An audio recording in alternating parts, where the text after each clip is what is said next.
السلام عليكم، كي دايرين؟ لاباس؟ نتمنى من الله تكونوا بخير. عواش مبروكه، الله يدخل علينا وعليكم الصحه والسلامه وطول العمر ان شاء الله.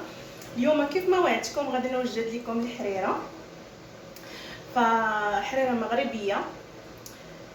عندنا المقادير، عندنا طماطم البنات، كلشي كيعرف الطماطم. وانا اسفه راح نهضر شويه باللغه العربيه. هنايا عندي الحمص مفزك، يعني ديجا انا رطبته. هو في صراحه البنات اغلبيه حنا كنفسخوه، ما كنديروش هكا صايم. وعندي هنايا العدس ديجا غسلته وحضرته. هنايا عندي القزبر ومعدنوس، وعندي واحد البصيله صغيره، وهنايا عندي شويه ديال اللحم، وبطبيعه الحال السمن. انا ديجا البنات هنايا وجدت مطيشه اللي هي طماطم عفوا، انا سلقتها وغادي نطحنها ونرجع لكم باش ما نطولش عليكم الفيديو.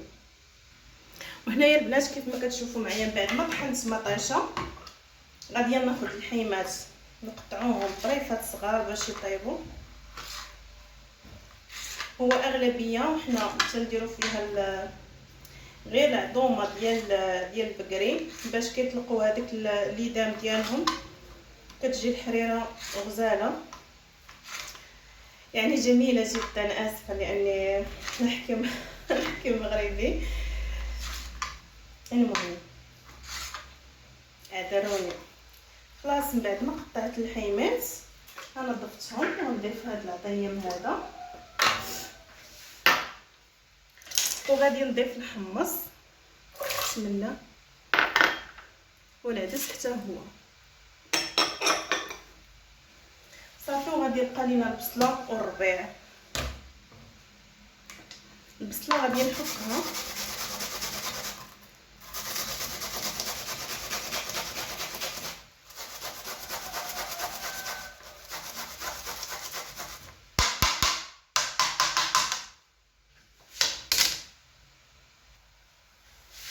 ودابا غادي ندوزو الربيع حتى هو نقطعوه.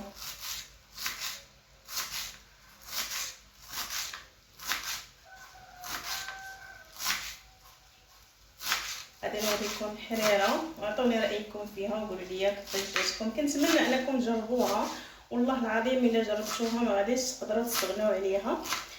عندنا الحريره حنا في رمضان، لان الحريره شي حاجه مهمه في رمضان في الفطور.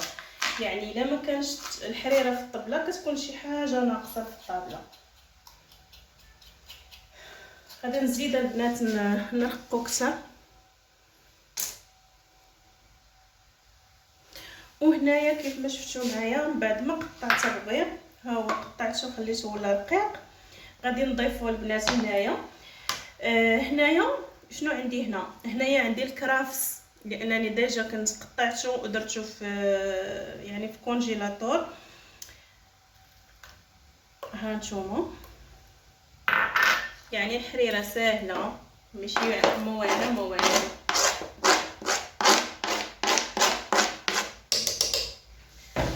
ودابا غنضيف السمن، واحد المعلقه صغيره ديال السمن.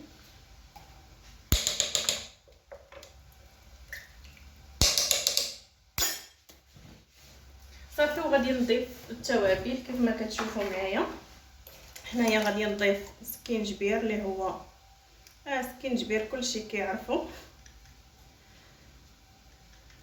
واحد المعلقه صغيره. وهنايا غادي نضيف كركم،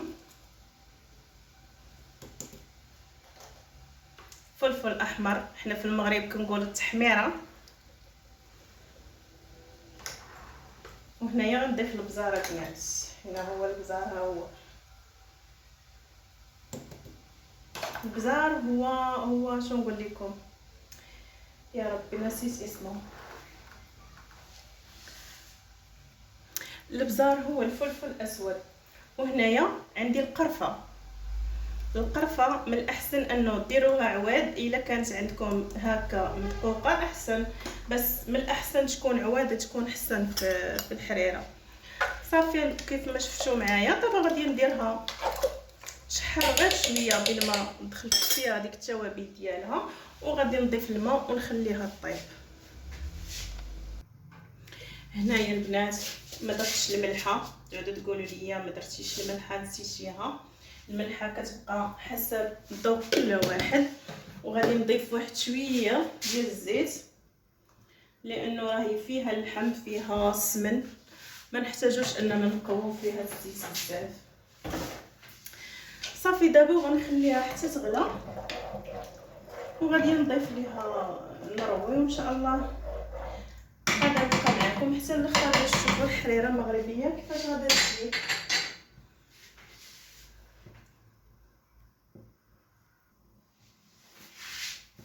هنايا رويت البنات، درت الروا وغادي نسد عليها ونخليها طيب.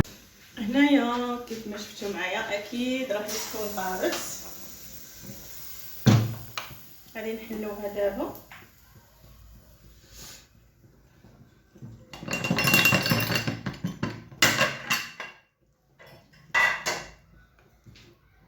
بسم الله.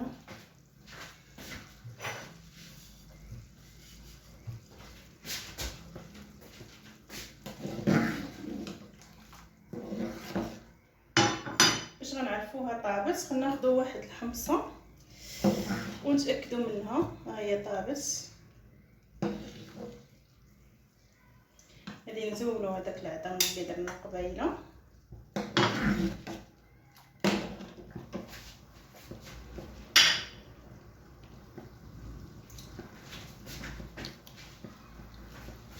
غادي نضيفوا الشعريه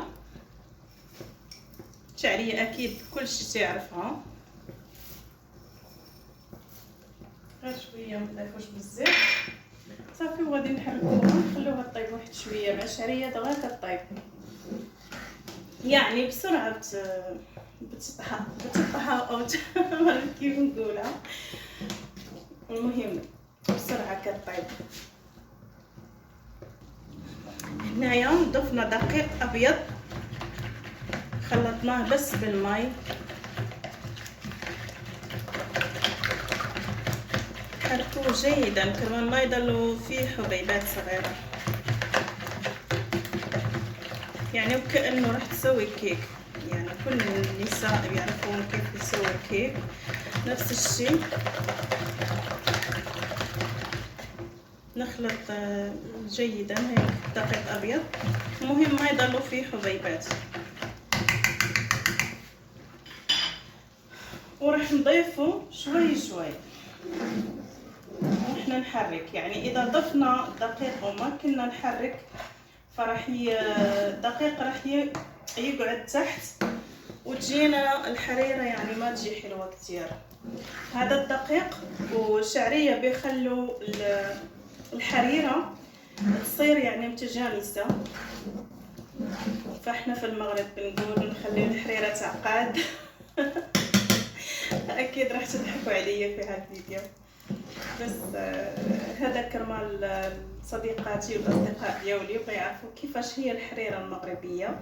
هلا راح نخليوها تطبخ منيح كرمال يطيب الدقيق والشعريه ونرجع لكم. كيف ما تشوفون هلا الحريره صارت تغلي، يعني خلاص هي تركتها شوي تقريبا 3 دقائق صارت جاهزه. شفتوا؟ بالنسبه للناس اللي يعني احنا بالعاده بنحط عليها طماطم معلبه، بس انا وضعت بالاول يعني الطماطم اللي هي كافيه، فما قدرت تزيد يعني طماطم كرمال ما تجين حريره حامضه. فيعني اذا تحبون طماطم تقدروا تزيدوا ملعقه صغيره من الطماطم معلبه بالاخير، يعني في هاللحظه هاي اللحظه الاخيره تقدروا تضيفوا طماطم. بس انا اكتفيت بس بالطماطم اللي انا سويتها بالبيت. هلا ان شاء الله راح اسكر عليها النار وراح فرجيها لكم في صحن التقديم.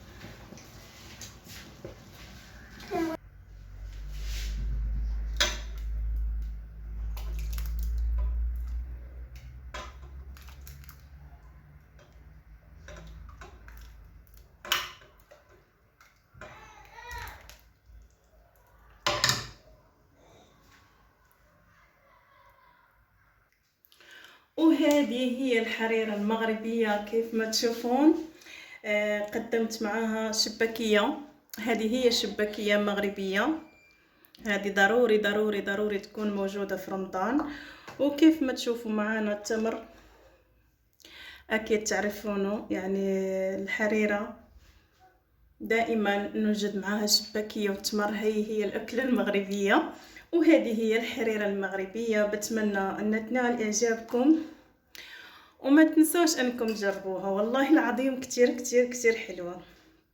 بس جربوها وردوا لي خبر. يلا بشوفكم إن شاء الله فيديو ثاني، إلى اللقاء.